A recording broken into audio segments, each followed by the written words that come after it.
People are always asking actors if the makeup hurts their faces and if they ever forget their lines. Well, the answer to these two classic questions is fairly simple. The makeup doesn't hurt our faces, and we do forget our lines. In the theater, of course, we have prompters, and in television, often we have what are called teleprompters, at least in America. That's a machine that's installed right over the lens. It's particularly useful for politicians making earnest political speeches.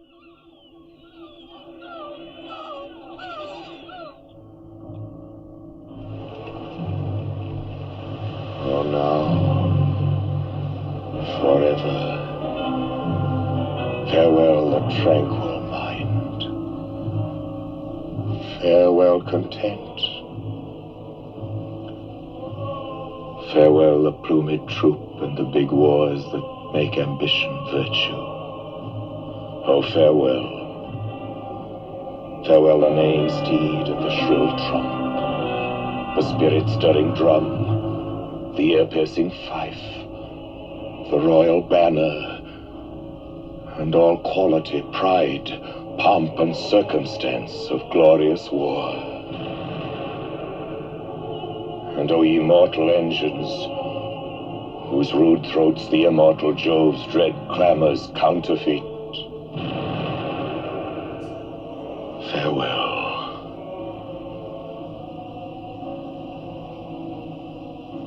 Othello's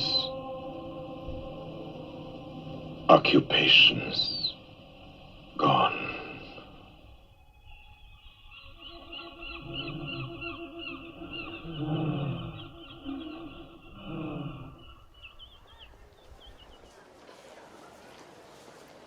One of the first projects Orson Welles undertook after moving to Europe was a film version of Othello. Despite Macbeth's criticism, he was still confident he could produce a successful Shakespearean film. However, filming was erratic. The original Italian producer announced on one of the first days of shooting that he was bankrupt. Instead of abandoning filming altogether, Welles, as director, began pouring his own money into the project. He took acting jobs to ensure continued production.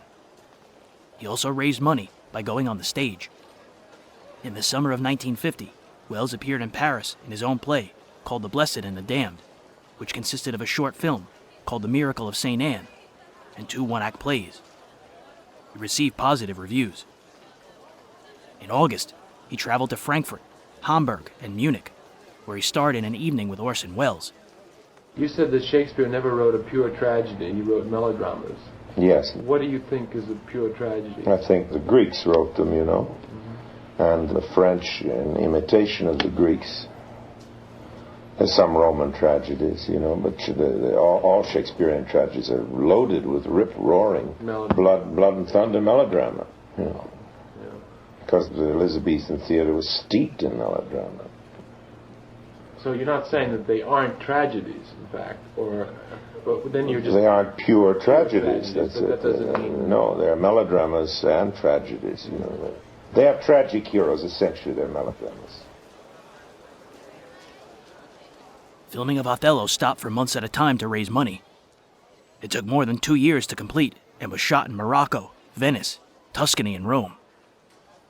Before the film's release, Welles played the Shakespearean drama on stage to audiences in Newcastle and London. A dubbed version of Othello premiered in Rome in November of 1951. Welles' original English-language version premiered at the Cannes Film Festival in May of 1952. It won the Grand Prix and was released in Europe thereafter. And I thought all was over until I get an urgent call from MGM and said, Harry, we're in the shed. I said, what else is new? They said, well, in our contract with the Mutual Network, we guaranteed an Orson Welles radio series. I said, can you possibly help? All this was, he was still doing Harry Lime, but he was broke again, and he had just opened in Othello at the St. James's Theatre, and he had appalling reviews. So I went down to collect Orson. I'd unearthed a previous radio series I'd made with an old actor called Clive Brook called Secrets of Scotland Yard. So I crossed out the title and put The Black Museum on head, introduced by Orson Welles.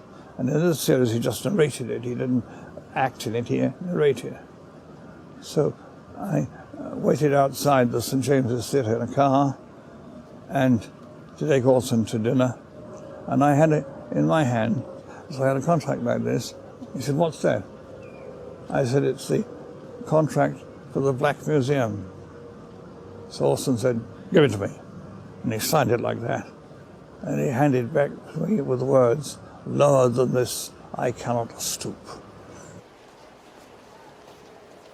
When David O. Selznick got word that Harry Alan Towers had distributed The Adventures of Harry Lime to NGM, he refused to air it, so Towers took the series elsewhere.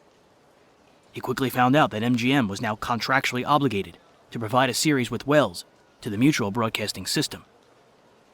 So in 1951, Towers went to Wells with another radio series. He'd already produced a series called The Secrets of Scotland Yard with Clive Brooke.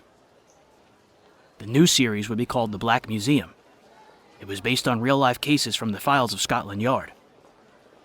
Walking through the museum, Wells would pause at one of the exhibits, describing an artifact that led into a dramatized tale of a brutal murder or a vicious crime.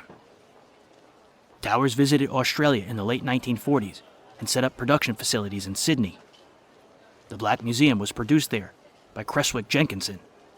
Ira Marion was scriptwriter, and music for the series was composed and conducted by Sidney Torch. Orson Welles' introductions were recorded on tape in London, then flown to Australia to be added to the locally recorded performances. This was the first series to be produced in Australia in this way. And so we made another 52 radio shows with Orson in the Black Museum. And so I had the 2 radio shows which I sold simultaneously all over the world, but particularly in the United States. The program was transcribed in 1951. In the U.S., Mutual Broadcasting carried the series, with more than 500 stations airing it. In New York, it began airing Tuesdays at 8 p.m. on New Year's Day, 1952. Episode 27 was called The Notes, or Kilroy Was Here. This is Orson Welles, speaking from London.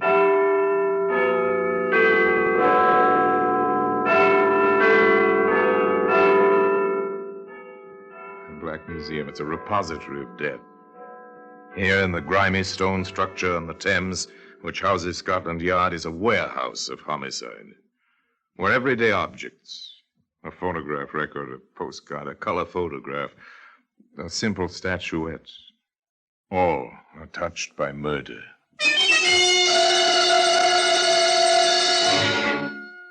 Here's 2 scribbled notes, bits of paper with 3 words scrawled across them. Slogan known around the world, a slogan you recognize. Words created in the kind of lonely fun men far from home, men at war, have enjoyed through all of history. What's it mean, Inspector? It would be nice to know, Sergeant. I suspect that if we did know, we'd have the answer to this nasty business. Well, this killer, sir, it's possible he's an American. That phrase was American, sir, all through the war. Kilroy was here. Kilroy was here. And he's still here, in the Black Museum.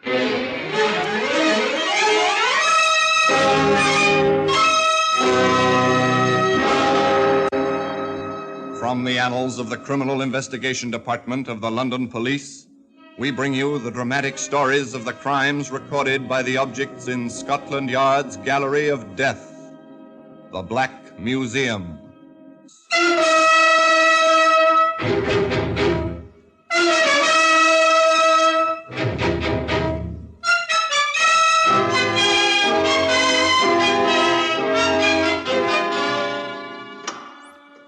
Here we are in the Black Museum. Scotland Yard's Museum of Murder. Here's a typewriter. Your secretary uses one. Perhaps your son or daughter write their school essays on a machine like this. This one is used to write a letter. That letter brought a woman to an address and death to the author of that letter. Here are the notes. Scrawled on lined paper, such as children use, children who are just learning to write.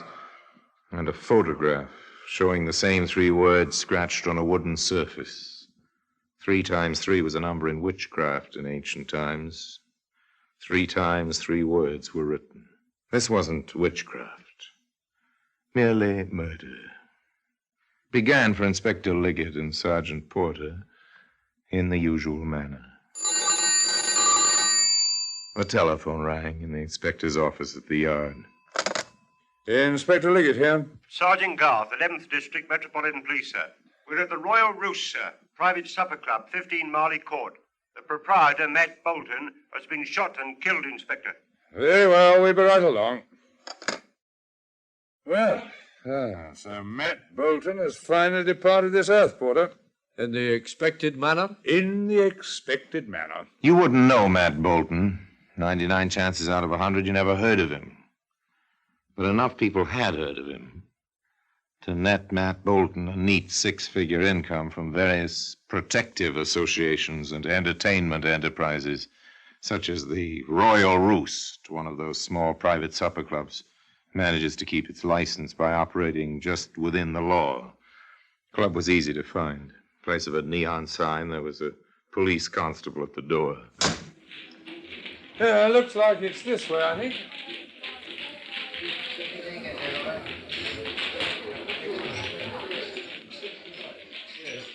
Stuffy in here, Inspector? It always is in these places.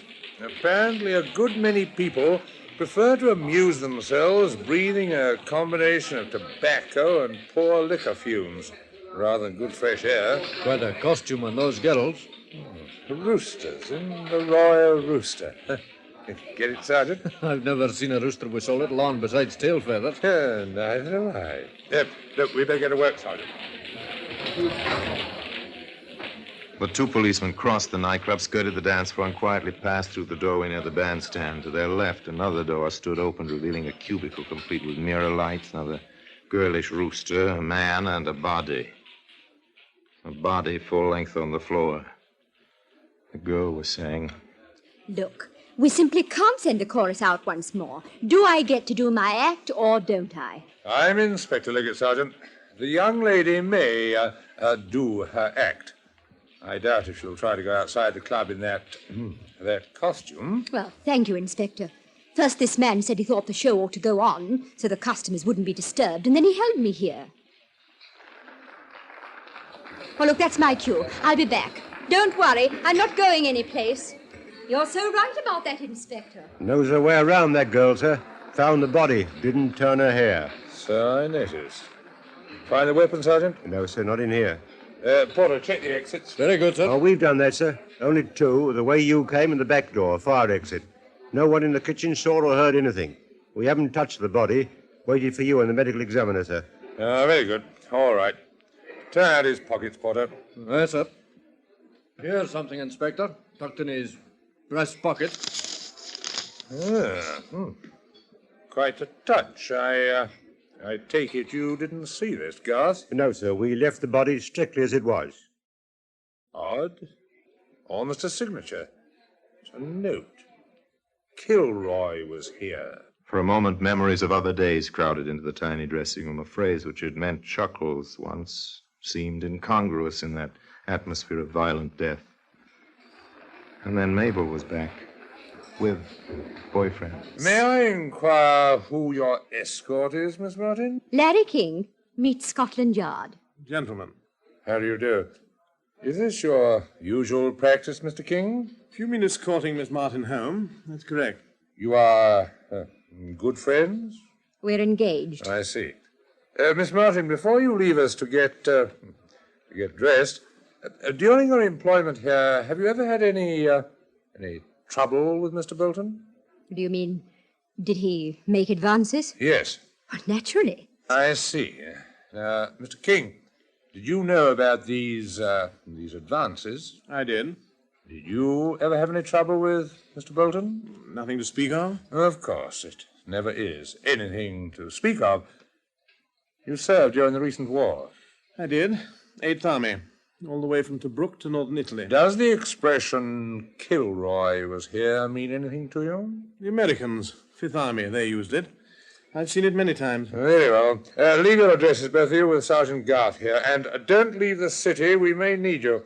That's all for now. Now the routine begins. Inspector Liggett and Sergeant Porter return to the yard. The orders go out.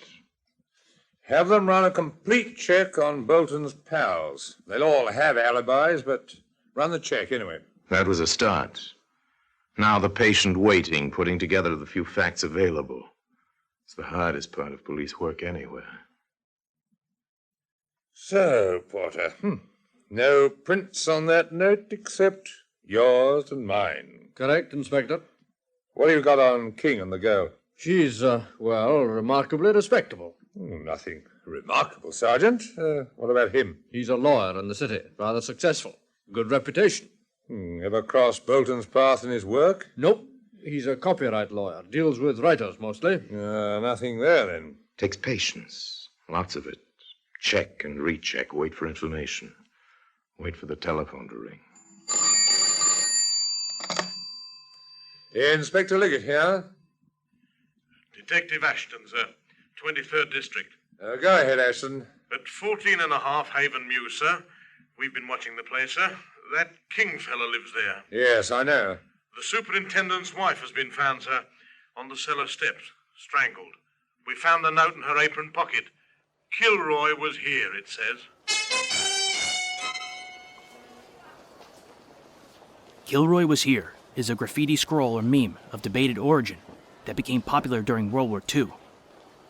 It was associated with GIs stationed in Europe, depicting a bald-headed man with prominent nose clutching at and peeking over a wall. Next to him was the phrase.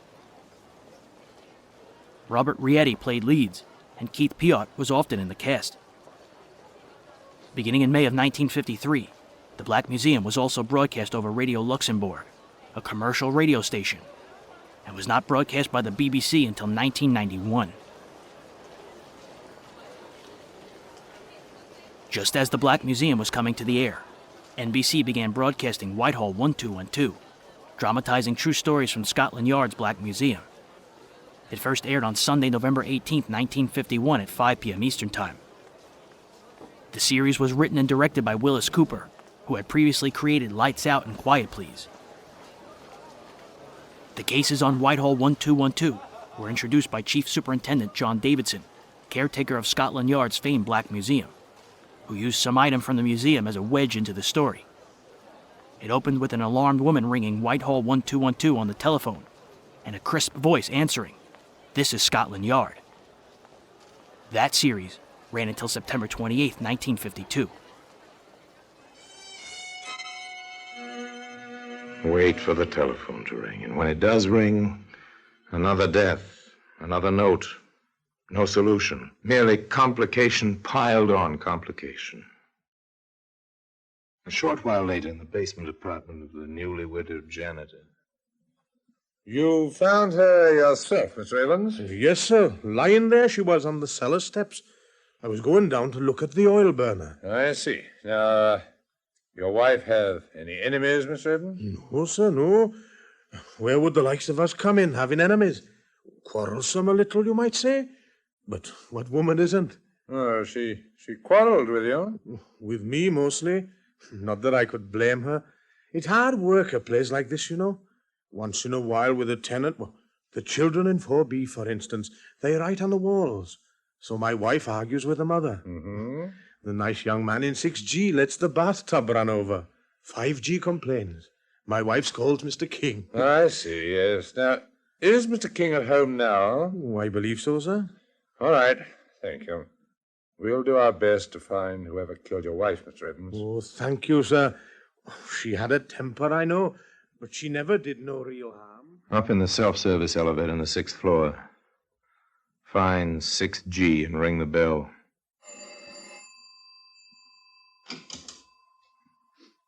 Have it opened, not by Larry King, but by Mabel Martin. Far more fully dressed than the last time the inspector saw her.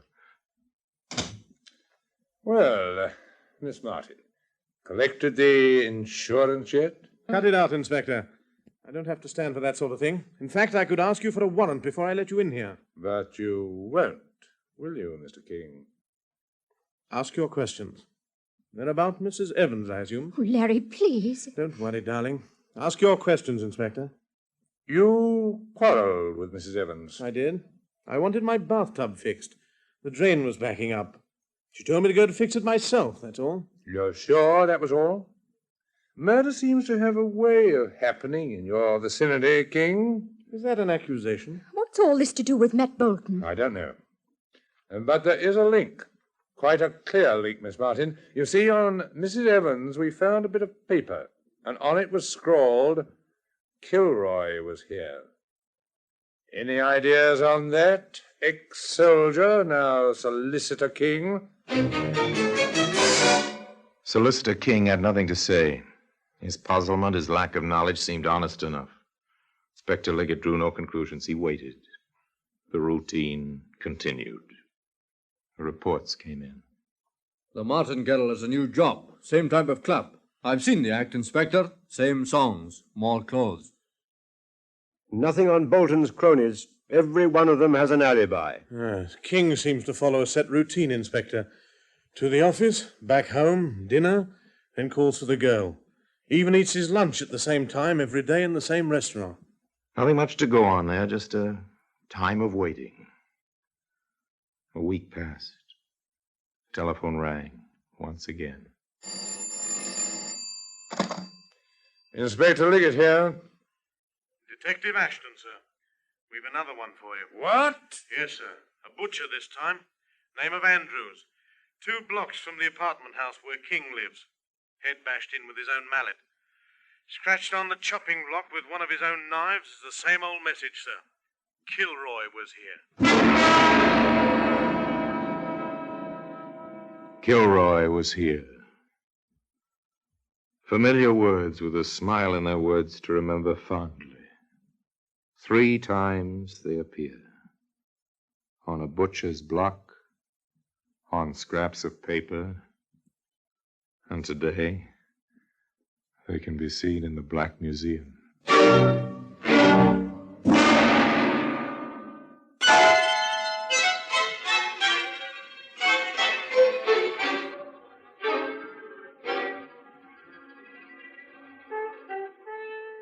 A third killing, and signed exactly the same way.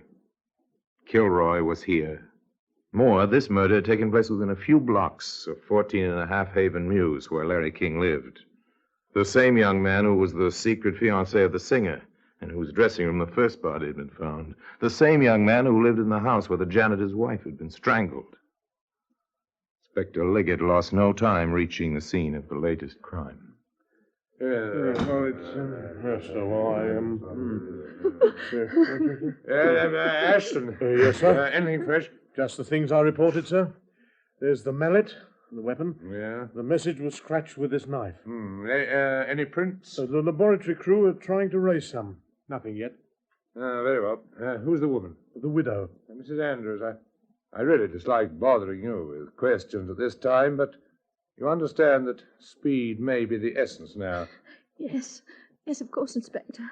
I understand that it was you who found your husband. Yes. I stopped here to get some money for a dress. It'll have to be a black one now. Did you always come to him for that kind of money? Well, Jim had his ways. He was considerably older than I am. He seemed just strong when we first married. Well, later he was... Well, it changed to domineering. I understand, but now look, just a few more questions, please. Does the phrase on the chopping block mean anything to you? Kilroy was here? No, it's just a... Well, I think I heard it on the radio once or twice. From the way you described your husband, I'd say he was rather, well, positive. A mild way of putting it. Positive. Domineering, a man who brooked no argument. As the questions went on, the picture became more clear of a large, almost brutish man who covered his deficiencies with bluster and bullying. Finally... just one more point, Mrs. Andrews. Did your husband ever argue with his customers? I mean, did he make any enemies among them? Well, some. Only over little things. Can you give me a specific instance? Well, last week. Mm-hmm. Yes, it was last week. A nice young man said Jim was overcharging him. They had words. The man, whose name is Larry King, from the apartment house on Haven Mews. He swore he'd never buy here again. I see. Have I helped, Inspector? You may have. Just a little time will tell, I suspect. Just a little time.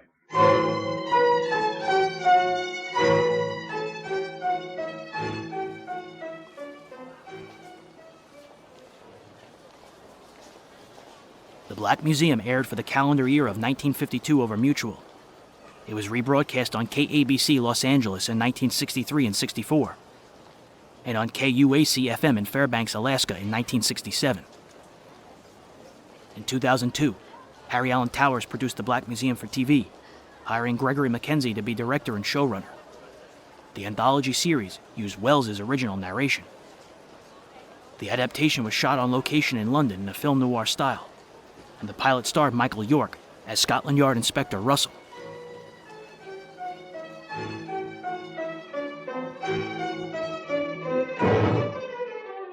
A little time.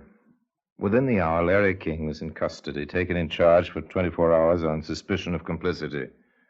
His fingerprints revealed nothing. His answers to the barrage of questions revealed nothing. Wearily, the inspector and Sergeant Porter returned to the office to face unrelated facts and a no-progress report.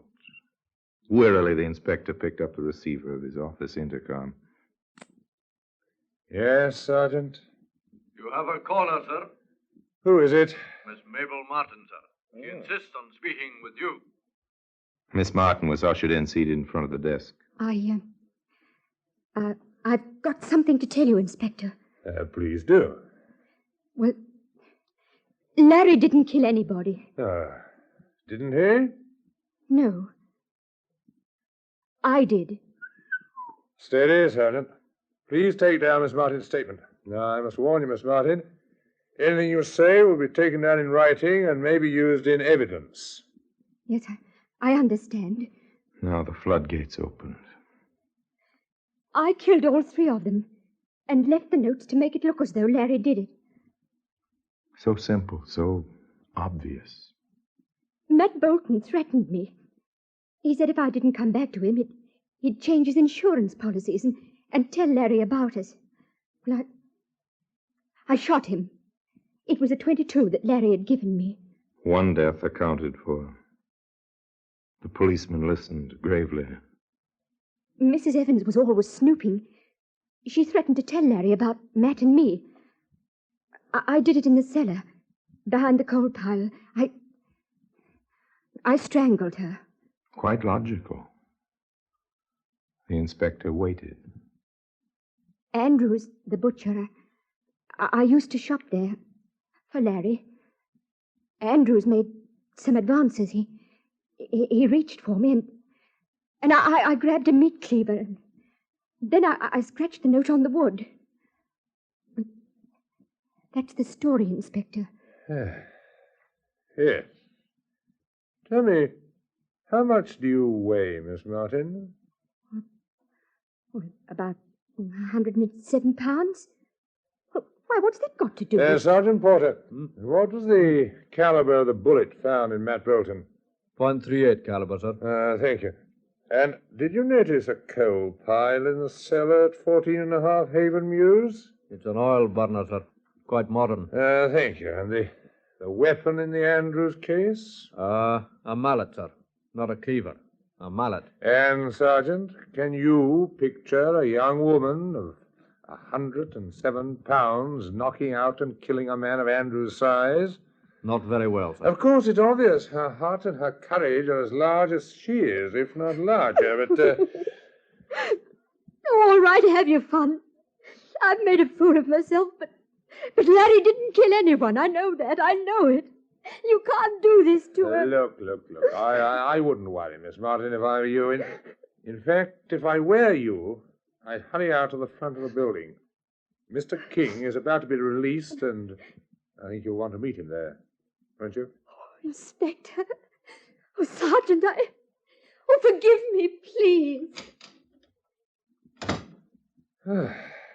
How about it, Porter?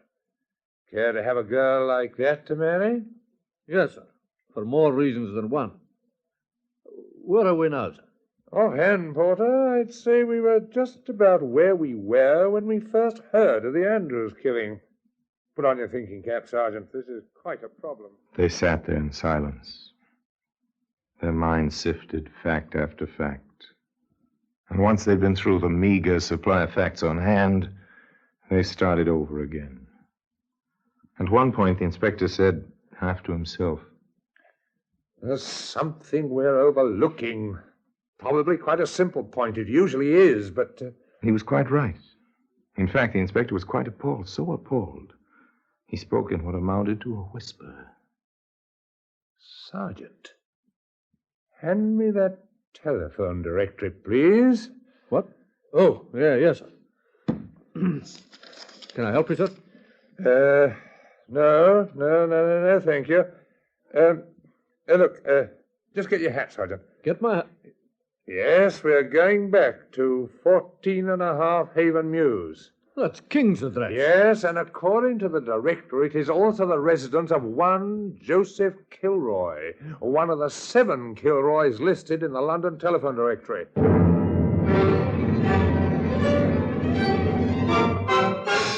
Doesn't take long from Scotland Yard to Haven Mews, not when you travel by police car with the siren going. It doesn't take long to race upstairs to a third-floor apartment, ring the doorbell.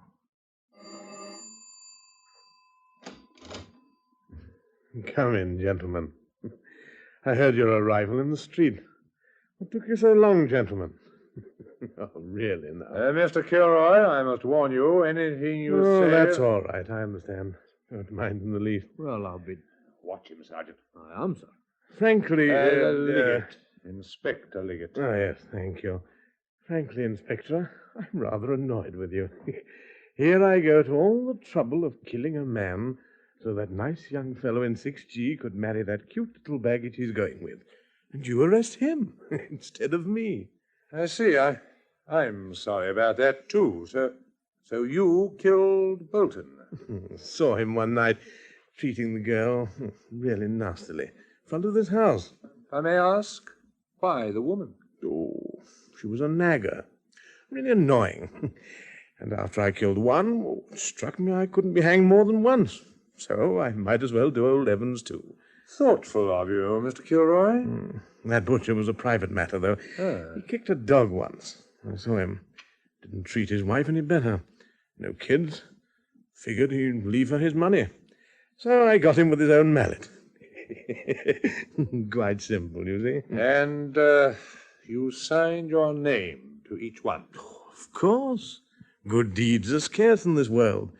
Thought I ought to get proper credit each time. Now, if you'll excuse me... Sergeant! Good work, Sergeant. He's strong, sir. Stronger than he looks. Cases like this usually are. Well, we'll need the ambulance. Not the wagon this time, and use the telephone directory, Sergeant. I find them quite useful books when I remember to use them. Who'd have thought it, sir?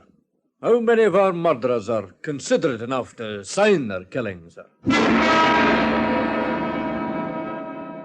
Murderers don't sign their work, do they? Unless, of course, their sense of humor is as twisted as their valuation of human life. This killer did autograph his killings. And today those notes can be seen in the usual place for such things, in the Black Museum.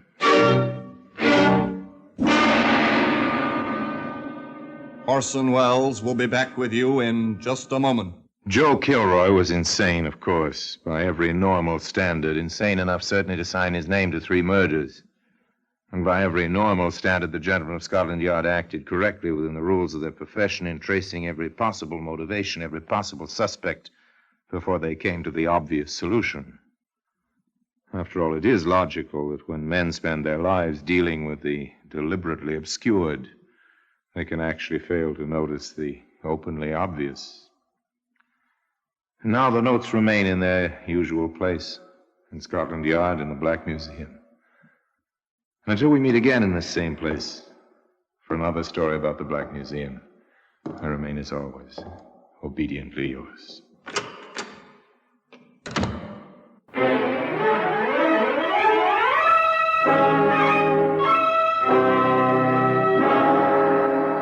The Black Museum, starring Orson Welles, is presented by arrangement with Metro-Goldwyn-Mayer Radio Attractions, with original music composed and conducted by Sidney Torch, produced by Harry Allen Towers.